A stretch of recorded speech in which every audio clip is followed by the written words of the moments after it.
Halo semuanya, apakah kalian pernah mengalami pusing dan mual di saat sedang membaca di dalam mobil yang berjalan?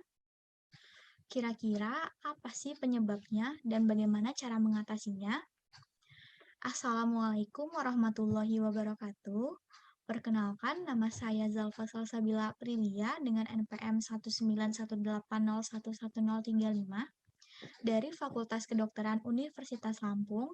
Di sini saya akan memberikan edukasi singkat mengenai mabuk perjalanan atau dalam bahasa Inggrisnya motion sickness. Adapun table of content yang akan dibahas pada kesempatan kali ini mulai dari definisi, epidemiologi, etiologi atau penyebab, tata laksana atau terapi, dan yang paling penting adalah pencegahan dan pengendalian dari mabuk perjalanan ini sendiri. Kita langsung mulai saja ke definisinya. Jadi, mabuk perjalanan atau motion sickness adalah kondisi ketika otak tidak dapat memahami sinyal gerakan yang dikirim oleh mata, telinga, dan tubuh saat sedang di perjalanan. Kondisi ini membuat penderitanya mengalami pusing dan mual di dalam kendaraan yang bergerak. Manifestasi klinis atau gejala yang dapat dirasakan dari mabuk perjalanan ini mulai dari nyeri perut, pusing, mudah lelah, kulit pucat, sakit kepala, keringat dingin, sulit berkonsentrasi, nafas cepat atau terengah-engah, gelisah, produksi air liur yang meningkat, dan yang pasti adalah mual dan muntah. Untuk epidemiologi dari motion sickness atau mabuk perjalanan ini sendiri secara global, hampir semua orang bisa mengalaminya jika diberikan rangsangan gerak yang cukup kuat. Dalam banyak kondisi, misalnya di dalam kapal pesiar, prevalensinya berkisar 3-60%, tergantung pada frekuensi dan kekuatan gerakan. Kerentanan dari individu juga bervariasi. Karakteristik tertentu yang terkait dengan mabuk perjalanan dapat meliputi yang pertama dari jenis kelamin. Nah, wanita akan lebih rentan daripada pria dengan rasio 5:3. Selanjutnya, usia. Mabuk perjalanan dimulai sekitar usia 6 tahun dan puncaknya pada usia 9 tahun. Orang lanjut usia juga rentan mengalami mabuk perjalanan. Selanjutnya, tingkat kebugaran. Dari hasil studi potong lintang, menunjukkan peningkatan kerentanan pada orang dengan tingkat kebugaran aerobik yang tinggi. Ada opini yang mengatakan bahwa hal ini disebabkan karena adanya sistem otonom yang lebih reaktif. Selanjutnya, dari kondisi medis. Pasien dengan vertigo, patologi vestibular, penyakit meniere, dan migrain akan berisiko lebih tinggi mengalami mabuk perjalanan. Lalu yang terakhir ada hormon. Fluktuasi selama kehamilan dan siklus menstruasi akan meningkatkan kerentanan terhadap mabuk perjalanan. Nah, tadi adalah data secara global. Sedangkan di Indonesia sendiri belum ada data epidemiologi khusus yang mengenai mabuk perjalanan atau motion sickness ini. Selanjutnya, etiologi atau penyebab dari mabuk perjalanan. Mabuk perjalanan terjadi akibat otak menerima sinyal yang berbeda dari beberapa anggota tubuh. Sebagai contoh, saat di dalam kendaraan, mata seakan melihat pepohonan bergerak, sedangkan otot dan sendi merasa bahwa tubuh diam tidak bergerak. Kondisi di atas akan membuat otak tidak dapat memproses informasi apakah tubuh dalam keadaan diam atau bergerak. Hal inilah yang menyebabkan seseorang mengalami keluhan mabuk perjalanan atau motion sickness. Namun, ada beberapa faktor risiko yang dapat meningkatkan risiko terjadinya dari mabuk perjalanan ini. Seperti usia 2-12 tahun, perilaku bermain handphone atau membaca di dalam kendaraan, kurang beristirahat, perubahan hormonal akibat kondisi tertentu seperti menstruasi, hamil atau minum pil KB, riwayat mabuk perjalanan pada keluarga, kondisi tertentu seperti migrain atau penyakit Parkinson. Selanjutnya ada juga yang membagi faktor risiko ini menjadi faktor risiko kuat dan juga faktor risiko lemah. Faktor risiko kuat dapat meliputi usia pra-remaja, jenis kelamin perempuan, riwayat mengalami mabuk perjalanan, riwayat migrain, vestibulopati, vertigo, dan gangguan cemas.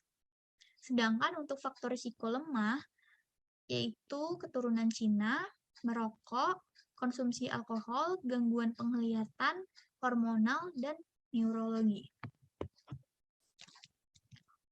Selanjutnya, bagaimana sih cara untuk menata laksana atau terapi dari mabuk perjalanan ini sendiri? Nah, untuk tata laksananya meliputi dua hal, ada terapi perilaku dan ada terapi farmakologi atau obat-obatan. Terapi perilaku adalah terapi yang paling efektif dalam menangani mabuk perjalanan. Hal-hal yang bisa dilakukan, yang pertama, dengan perubahan postur tubuh, yaitu mengurangi gerakan kepala, termasuk menahan gerakan kepala, bahu, pinggul, dan lutut.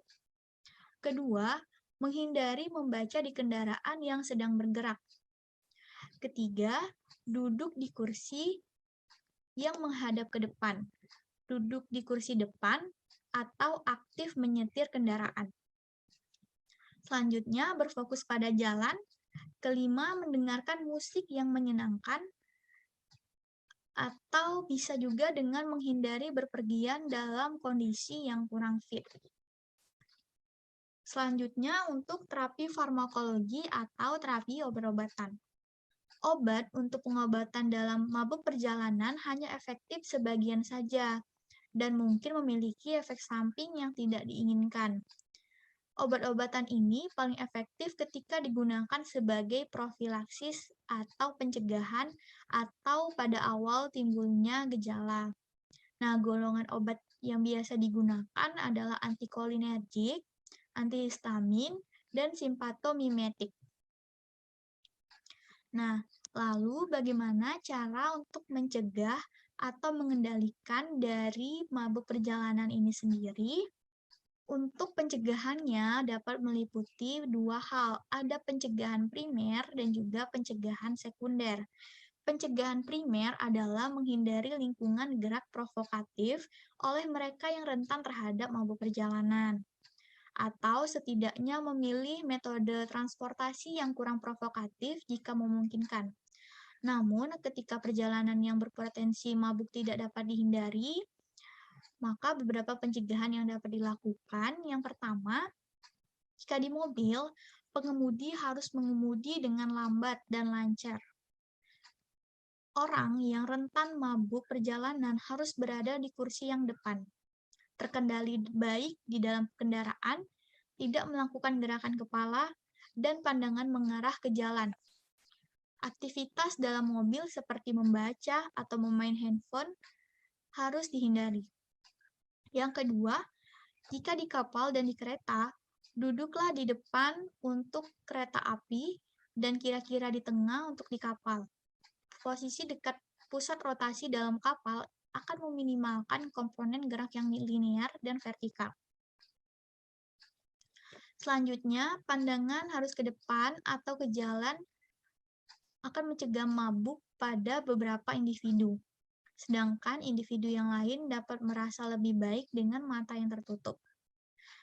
Yang keempat, untuk perjalanan kapal, posisi di bawah dek memberikan kerentanan yang lebih besar untuk merasa mabuk laut pada beberapa orang. Dan yang terakhir, mengontrol kendaraan misalnya dengan menjadi supir daripada menjadi penumpang yang pasif, itu dapat memberikan perlindungan yang signifikan terhadap mabuk perjalanan. Lalu untuk pencegahan sekundernya dilakukan dengan menggunakan farmakoterapi atau obat-obatan. Konsumsi obat sebelum timbulnya gejala lebih efektif dibandingkan mengkonsumsi obat setelah gejala mabuk perjalanan muncul. Prognosis dari mabuk perjalanan ini sendiri umumnya baik karena mortalitas sangat jarang terjadi. Komplikasi dapat terjadi bila gejala sangat berat, misalnya dehidrasi dan gangguan elektrolit akibat muntah. Baiklah, untuk kesimpulan dari materi yang sudah saya jelaskan di sini adalah mabuk perjalanan adalah kondisi ketika otak tidak dapat memahami sinyal gerakan yang dikirim oleh mata, telinga, dan tubuh saat sedang di perjalanan.